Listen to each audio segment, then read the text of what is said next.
Welcome to Emotionally Healthy Legacy. My name is Elizabeth, and I am a mom of 4. I have 3 boys and 1 little girl. My goal here is to educate moms about emotional wellness and motherhood, learning how to regulate their own emotions in a healthy way, and then teaching their little ones regulating their emotions and how to build close relationships in families. Hello, welcome back to Emotionally Healthy Legacy. Today we'll be talking about postpartum, all things postpartum, and the mental and emotional struggles that come with it, and also the things that I'm dealing with postpartum this time around with my 4th little one, and all the things about it. All right. So the first thing I wanted to talk about is if you are in a postpartum period yourself, this is a stage where you need to give yourself lots and lots of grace. And I'm still working on giving grace to myself because me as a firstborn, I really like structure. I like routines. I like structure. I like my day to kind of flow a certain way. And obviously, when you have a newborn, even if it's an easier newborn who is not colicky and just sleeps a lot, it still really messes with the structure and routine. It's just not there for the first months, I would say, before you kind of get into rhythm and routine. All right, my little one is in the swing next to me. Hopefully, she will give me an opportunity to record this without interruptions, but we'll see. You just don't know. You never know. So for me personally, having a 4th kid is challenging, just because right now it is summertime and all the kids are at home and I don't really get much time to myself. You might hear the little one making some grunting noises in the background because that's just what she does a lot. It is hard for me. Honestly, it is. I think it's hard if you have a baby in the middle of the school year because then you still have to get your kids ready for school and out the door. And it's hard in the summertime just in a different way. In a sense, it's a little bit easier, the fact that we don't have to rush out the door in the mornings. In the mornings, we're able to kind of take it slower and easier. But it's also harder because all the kids are at home. They're all home. And it's managing 4 children. My husband works 6 days a week. So it's managing 4 children by myself. It becomes very challenging and draining. By the end of the day, I am very drained emotionally and mentally. And now that we're in August, middle of August, boys have been home for 2.5 months together every day. And let's say when quarantine started and you had to be home with your spouse every single day, all day long, after a little bit, you start getting annoyed of each other and frustrated with each other because you see each other all the time. You don't really get a break from one another. And I feel like when my kids are in school, they get along a little bit better because they get a break from each other. Right now, they don't. And so with a transition of having a newborn, it's like a stressor in the family that's a normal stressor when you add a newborn in the family. And having all the kids at home, they are getting to a point where they're just picking at each other and picking fights just to annoy one another because I think they just need some space, and there isn't much of that because we're all at home together. And we're not being able to go out as much because there's a newborn. I'm not able to take them out places like I normally am. And they just, it drains them and they start to pick at each other a lot. And it is overwhelming for me. It takes so much energy to try to resolve conflict between them. And so it's proactive and not just to shut it down and help them resolve it and help them find solutions. It is so, so draining, and I can't do it all the time. I really can't. There are times where I'm like, that's it. I can't deal with this. It's too much. It really feels too overwhelming. I need you guys to go upstairs in separate rooms until I calm down, because I can't deal with it in the moment. It's too overwhelming. So that's probably, if to say really, that is probably my biggest struggle with how draining it is with 4 children. Because when you have your first newborn, even if it's a challenging baby who cries a lot and who is not settled, you're just having the one newborn to take care of. It's you and the newborn. It definitely can still be really, really hard, for sure. But I feel like there's different challenges when you have multiple other children. Because right now, when I sit down to nurse the baby, my 4-year-old goes to the bathroom and he poops. And he's like, Mom, I need you to wipe my butt. And then, or I sit down to nurse and the older 2 upstairs get into a fight and they start yelling and screaming.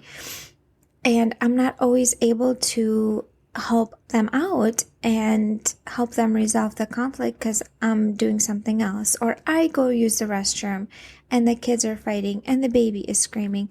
And then I'm hungry and the kids are hungry.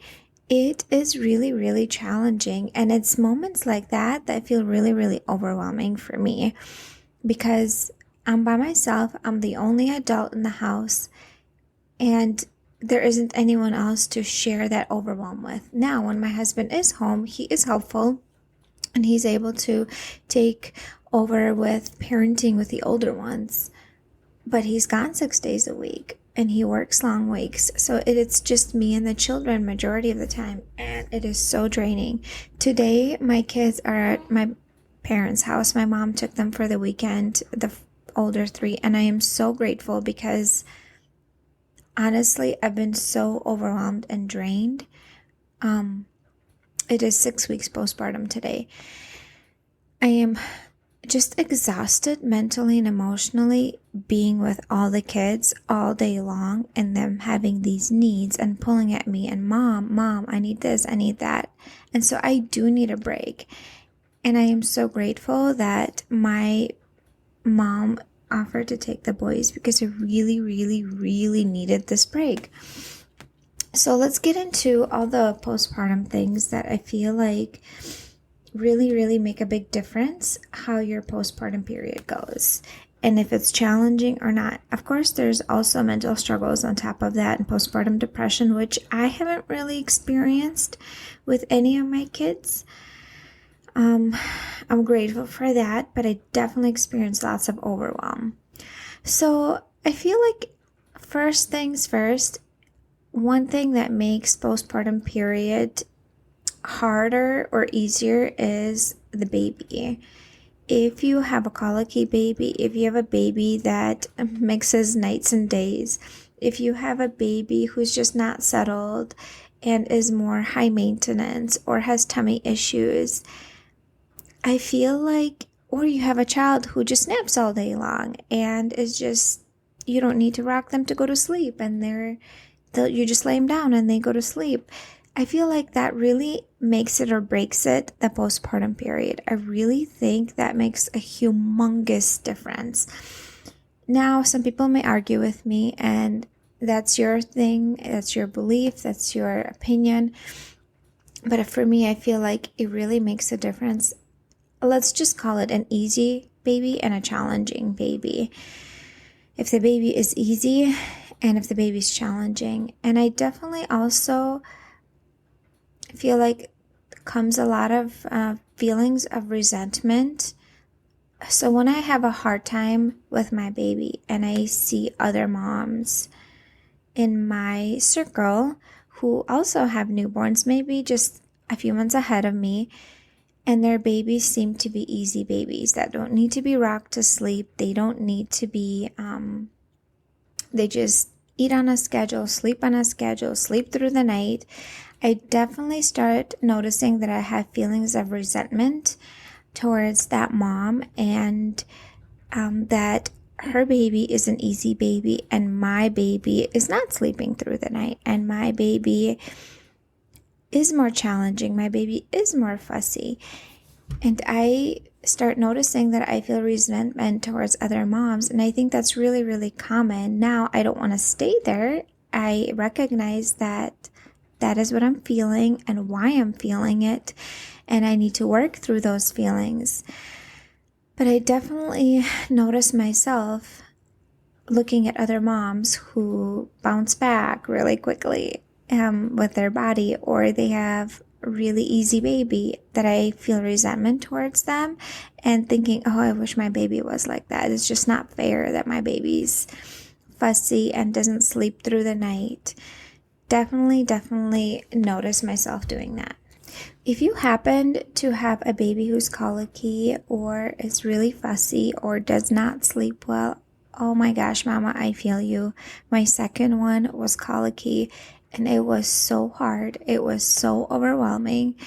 It was very, very draining and challenging. And the postpartum period is a lot harder when you have a colicky baby. I am so sorry that if that is happening to you, please reach out for help.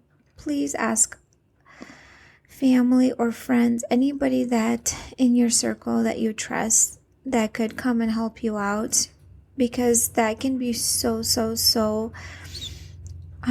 helpful. Just having another adult present who can just take over can be so helpful in situations like that. If you're a mom that struggles with handling her challenging emotions in a healthy way, listen up. I got a tool for you. If you go in the show notes of this podcast, you will see a link where you can sign up for a 5-day free mini course. And in that mini course, you get to learn actual practical things that you can do in the moment and outside of the moment to be more patient and calm, so you're not as overwhelmed, so you're not as stressed, and actual ways to learn to de-stress yourself and calm your nervous system down. How often do we hear that we shouldn't react, we should respond? And the problem is, well, how?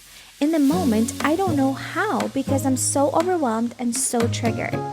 In this mini course, you get to learn the how. I am so excited that I have these skills that I can share with you. So go in the show notes, click on the link, enter your email, and then you can start the 5-day free mini course. The next thing that I definitely feel like can make it or break it with postpartum, that can make it challenging, is breastfeeding. I am grateful that so far I am 6 weeks postpartum with this baby. Breastfeeding is going well, but that was not the case with my first 3 boys. I did have struggles in that area. I did have problems with milk supply.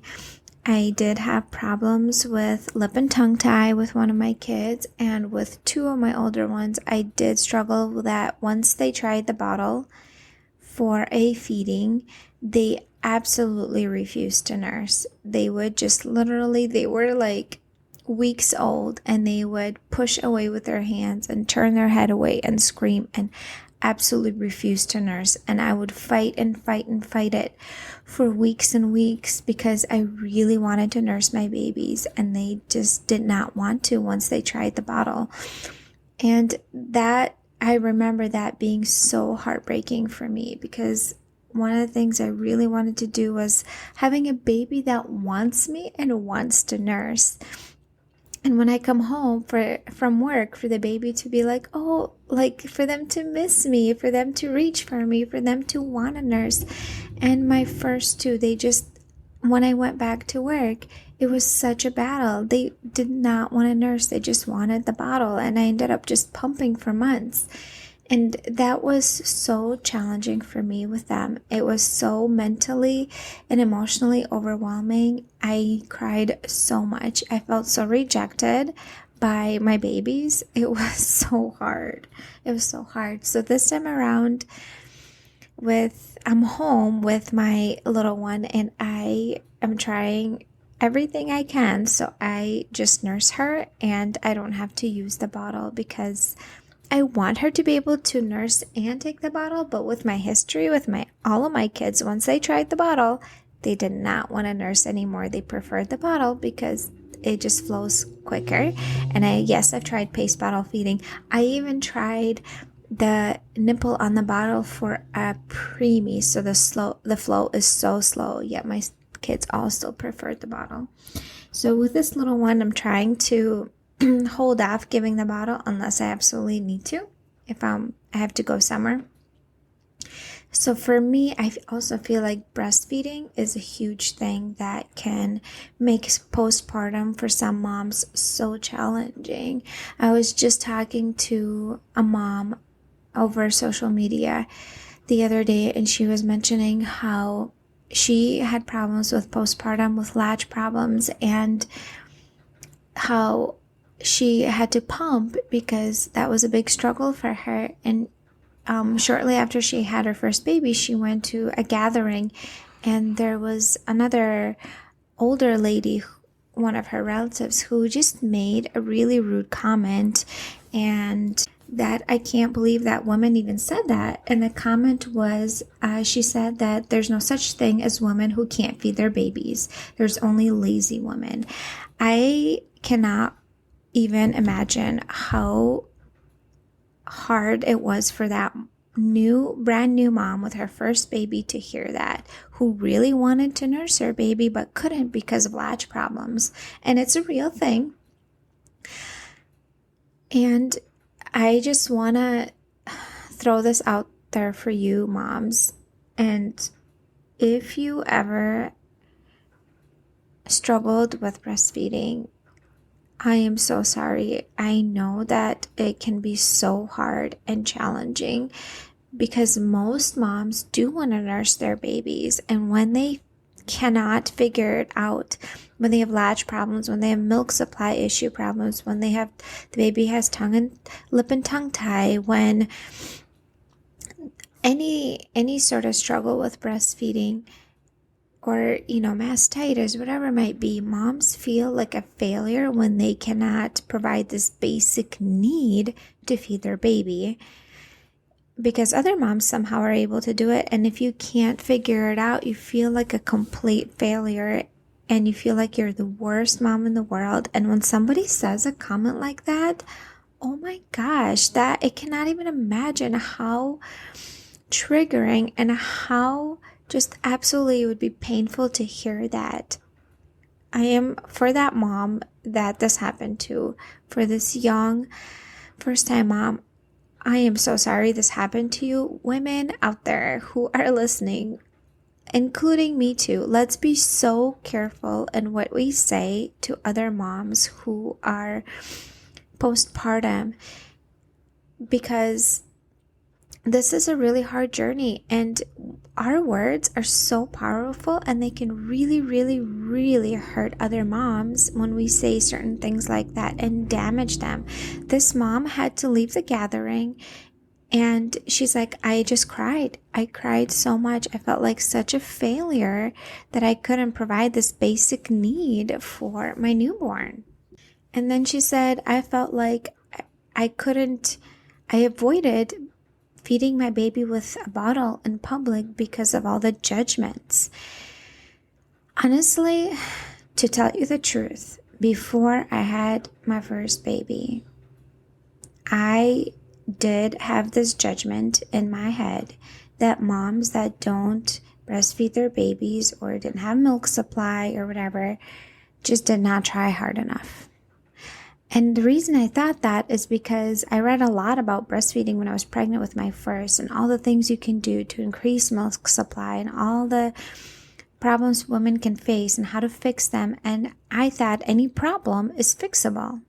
And so when I saw a mom who was pumping or who was using formula, like, not intentionally, but I judged in my head, oh, she probably just didn't try hard enough to breastfeed her baby, until I had mine and I struggled with things, and I did everything I could. I researched, I did like everything I could find online to fix the problem, and it wouldn't fix it. And I felt like a failure because with my first one, he tried the bottle. He refused to nurse again. I did everything I could, skin to skin. I took baths with him, anything I could, just so I could breastfeed him again. And he would refuse. It was weeks and weeks and weeks that I tried it for. It was so draining.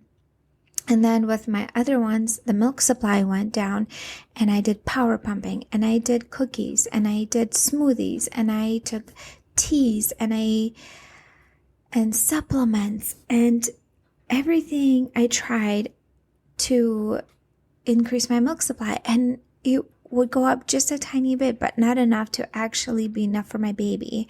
And yeah, feeding the baby on demand, feeding all day long, and it still didn't work. And drinking lots of fluids.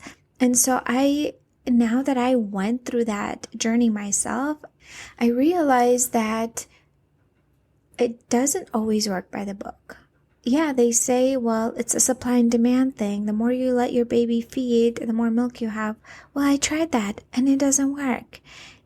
I've tried all the things and it didn't work. And it made me realize that just because that's what the professionals say, that doesn't mean it works for everyone. And there will be still women that tried everything and they still cannot breastfeed their baby in a way that they want to, or have the milk supply that they want to. And just to throw that out there, if you're listening and you're a mom who's in my circle and knows me personally, if I ever at any point said or did anything that made you feel bad about your breastfeeding journey, I just want to apologize. It was not intentional, and I am sorry for ever saying anything or doing anything that made you maybe feel that way.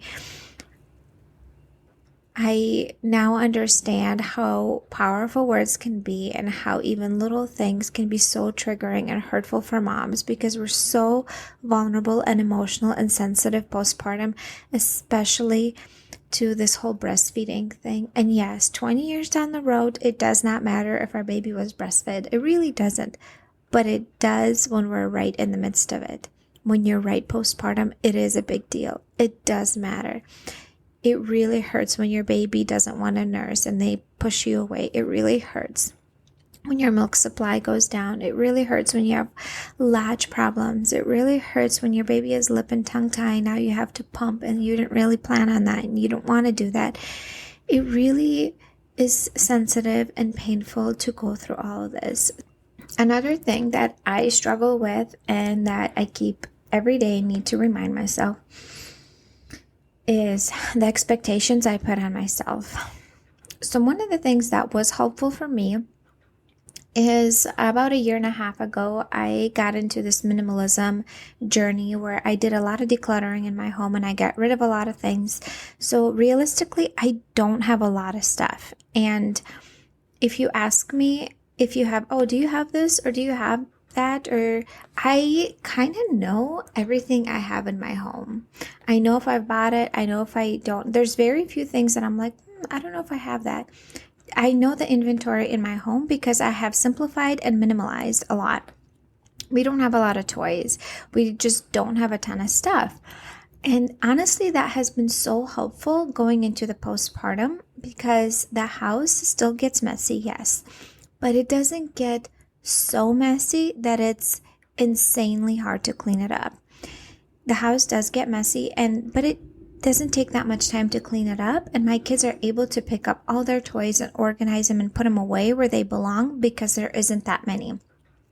And that's one of the things that I want to encourage you going into the postpartum that can be really, really helpful for you. And so I still have to work on myself, releasing the expectation, wanting my house be tidy. I like when my house is tidy because it makes me feel better. When I see mess, it creates chaos in my head and I start feeling overwhelmed. So if I walk into the living room and I see things out of order, I see like even the car seat in the middle of the room, if I see a blanket, a throw blanket on the floor and the pillows, which somehow happen to always be on the floor, it seems like. If I see dishes on that counter, if I see things that are just out of order, and I'm already kind of in an emotional state and overwhelmed to begin with, that really, really triggers me. Having a kind of a house that's out of order really triggers me, and I start feeling very overwhelmed, and my mind becomes very chaotic, and I feel like I need to fix it. But the helpful thing that has been for me is simplifying, and that when I do need to clean up and I do get my kids involved, it really takes 10 to 15 minutes to pick everything up and clean up. It doesn't take that long. So I want to encourage you, if you have never jumped on the minimalism train, it is so life-changing for moms, and it can be super, super helpful. And the influencer where I learned all this from, I've mentioned her here before. Her name is Ali Casaza. She has a course. It's called Uncluttered Home. And she also has a book that she released this year. It's called Declutter Like a Mother. And it's all about simplifying your home so it's less stressful for you, so it takes up less of your time, so you can spend your time doing things that you love instead of just cleaning up all the time. So speaking of expectations, I really had to remind myself, and I still do daily, that this is a postpartum period. It is okay for my house to be messy and out of order. It's just a stage. That does not mean that I'm a bad mom. It's okay to let these things go right now in this season. I really have to remind myself, because I like things a certain way, and when they're not a certain way, I struggle with it. But reminding myself that, yeah, I have these expectations on myself, but realistically, if my best friend had a newborn right now and I would come to her house, I would not expect her house to be tidy. I would not expect her to have no dishes, dirty dishes in the sink. I would not expect her to have clean bathrooms and everything picked up. No, because I would give her a lot of grace. Yet it's really hard for me to give that grace to myself. So I honestly have to remind myself almost daily to release those expectations of myself and not give myself such a hard time when things are out of order, and reminding that, yes, it's just a season. I'm gonna get through this and things will get back to normal in a little bit. All right. I also want to throw that out there, the emotional roller coaster that comes with postpartum. So I had a lot of emotional ups and downs with my first son when he was born. Just a lot of days where I would just be very sensitive and cry and just be super overwhelmed, and then be just fine, and then again be very emotional and cry. And then when I had my second son, I heard about placenta encapsulation. I don't know if this is not your thing, you can just ignore this part of the conversation. But I had my placenta encapsulated because it really helps with the hormonal shifts. Postpartum also increases your milk supply, also helps with low iron, because you lose a lot of blood postpartum. There's a lot of benefits to it. You can just Google it and find out. But I did placenta encapsulation with my second, third, and fourth. And honestly, I have found that it helped me not be as emotional with like ups and downs, feeling really good and then just having completely like an emotional breakdown. I've been able to stay kind of more grounded and level. Yeah, of course I'm overwhelmed, definitely, with kids and stuff, but it's not for like, oh, I'm overwhelmed for no reason or I'm crying for no reason. That hasn't really been happening with my second, third, and fourth, and I wonder if it's from placenta encapsulation. There's lots of benefits from it, and you just you dry out your placenta. Well, somebody does it for you, not you. And then it is grounded and put in capsules. So you literally just take like capsules every day postpartum until you run out of your placenta. And that helps balance the postpartum hormones. And I really think that has been helpful for me not to be as like emotional with my hormones. And maybe that's something you can look into, and that might be helpful for you. Okay, let's talk about sleep deprivation. Oh boy. And how that affects our motherhood and our emotional state. Oh, so sleep is a basic need. And if you've listened to any of the previous episodes early on that I talked about mom's basic needs, and one of them is sleep and rest. And when we are not getting sleep and rest that we need, what happens? Our brain goes into threat mode, and it switches to emotional part of the brain, and we are triggered so much easier. Have you noticed that when you are sleep deprived, you're a lot more irritated and frustrated? You get angry a lot quicker. Add skipping a meal on top of that. Oh my gosh, regulating your emotions can be insanely hard to almost impossible. And this has nothing to do with a spiritual problem, girl.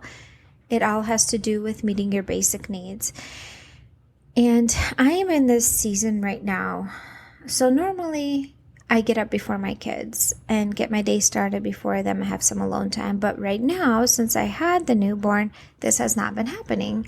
I am getting up later in the mornings, kind of with my kids as they get up, because obviously I get up multiple times a night to feed the baby, and I need my sleep. And right now I'm prioritizing my sleep over my alone time in the mornings, because I know that when I am sleep deprived, I am not my best self. I am not. I am so much more irritated and frustrated. I'm annoyed quickly by my kids. I get angry really, really quick, and that's not what I want to be. I don't want to be that mom. And I know that for me, for myself, in this season and stage, sleep is more important than my morning alone time, just because I'm getting up multiple times a night, and the interrupted sleep, not getting the rest that I need, will affect my day in a negative way. So until school starts, which is in a few weeks, and we do have to get up earlier in the mornings, I've been able to get up past 8 in the morning. Well, obviously the baby gets up multiple times, and I get up with her to feed her, put her down, and then try to like go back to sleep. And my kids get up around 8 right now in the summertime. And so I am prioritizing that because I know that's what I need, because I am not a good mom when I am sleep deprived. I am not my best self. I do not show up in my best version. And that's not what my kids need. And so in order to be more patient, to be more calm throughout the day, sleep is what I need right now. And that's how I'm trying to prioritize it. I end up going to sleep around 11 and getting up around 8, 7:30, 8. But there's lots and lots of in between getting up in the middle of the night. So moms, I just want to remind you that sleep is important, and there might be times and stages in your life, like postpartum, where you need to prioritize your sleep, and you lose some hours in the day of being productive, because my morning starts much later, and that is okay, because in the middle of the day, I honestly don't get a chance to nap, because I have 3 other kids. So even if the baby naps, I have 3 other children that have needs that will come and interrupt me at some point or another for who knows what. Somebody needs their butt wiped or anything. And if I've noticed, I would try to lay down to nap, and I would mentally prepare myself, I'm going to get a little nap in, but then the baby would cry, or the kids would interrupt me for one reason or another, and I would get even more frustrated and angry that I mentally prepared to nap and now I can't. And I noticed I would get even more frustrated. And so I've just decided to sleep in longer in the mornings and not get up, before my children, and that's how I'm able to get a decent amount of sleep. So if you're in a postpartum period and you are not getting enough sleep and you notice that you're really frustrated, irritated, annoyed, easily triggered, easily angered, mama, it is not a spiritual problem. Just a reminder, you just need some rest and sleep. And if it takes somebody to take your other children for a few hours so you can get some rest, that is what you need, and that is what you need to ask for. Because the other week I had somebody take my 3 boys for a few hours, and I'm like, I can get a bunch of stuff done, or I can lay down and take a nap. And that's what I did. I had to lay down and take a nap because that's what I needed. That's what I needed that day. Because sleep is important, and let's not minimize the effect of it that it has on us. Because when we're not getting enough rest, we're in our emotional part of the brain. We're a lot more triggered. It's so much harder to regulate our emotions because our basic needs are not met. Another thing that I had to really come to terms with this time around, this is not fun for me to admit, because I really, really don't like my kids watching lots of screen time. It's just my thing. I've noticed that my kids behave worse when they are watching screens a lot. I know that myself. If I'm on my phone for a while and then my kids need things from me, or I notice that I'm a lot more on edge because of the blue light, it creates more stress in your brain. And like, there's been many studies showing that lots of screen time is just not good for us, and especially children. Well, right now, my kids watch way more cartoons on Netflix than they normally do. Like, way, way, way, way more. They're watching TV in the mornings when they get up before me, and they ask if they can watch cartoons so I can sleep for like another hour. I let them watch cartoons. They watch during breakfast, they watch during lunch, they watch during dinner. Sometimes they watch in between, just because I need some sanity and quiet. Honestly, it's either they're sitting there and watching cartoons quietly, or they will be picking fights with each other and annoying one another, or they will be needing things from me. And because I'm already kind of overwhelmed with everything that's going on, for my own mental sanity, so I can have breakfast in peace, so I can go to the bathroom in peace, or whatever it might be, I am allowing my kids to watch way more cartoons right now. And I just am trying my best to give myself grace and reminding myself that this is just a season, this is just a stage. It does not make me a worse mom that my kids are watching more cartoons right now. It's just this time in our lives like that right now, that this is what is needed. It's for my mental sanity. And definitely my kids have been able to get away with a lot more things than they normally would. With how much they watch screen, how much more sweets they eat, just everything. I feel like they've been getting away with a lot more things right now, just because I don't have the mental and emotional energy to deal with things. So I honestly been just kind of letting things go lately.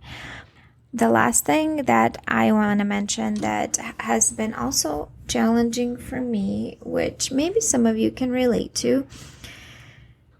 So before, I'm a mom that, obviously I love my kids and I want them to have fun. And in the summer times, we normally get out of the house definitely a few days a week, and we will go places. We'll go to a splash pad, we'll go to the lake, we'll go to the pool, we'll go to the park, do things with the kids, or to the children's museum to let them have fun, let them have a good time, and for them to just get out of the house. Well, I felt like my kids kind of have an expectation now that, we've been doing all these things even before the baby came. In the beginning of the summer, we would get out a couple days a week for sure, doing things, and they kind of have this expectation, that's just what we're doing.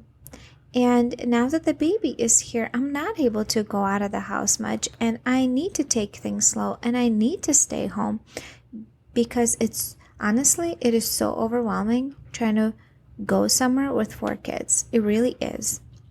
Even getting out the door, it's overwhelming. I tried going on walks with my kids around the block, and even that can be overwhelming because they're either running too far ahead, or they're bumping into each other, or they're fighting for one reason or another. It's not even that relaxing to go take a walk with 4 children. It is straining already, and trying to get out the door and go places. And they've been asking me, oh, let's go to the pool. Let's go to the pool. Unless there's another adult there with me, I cannot.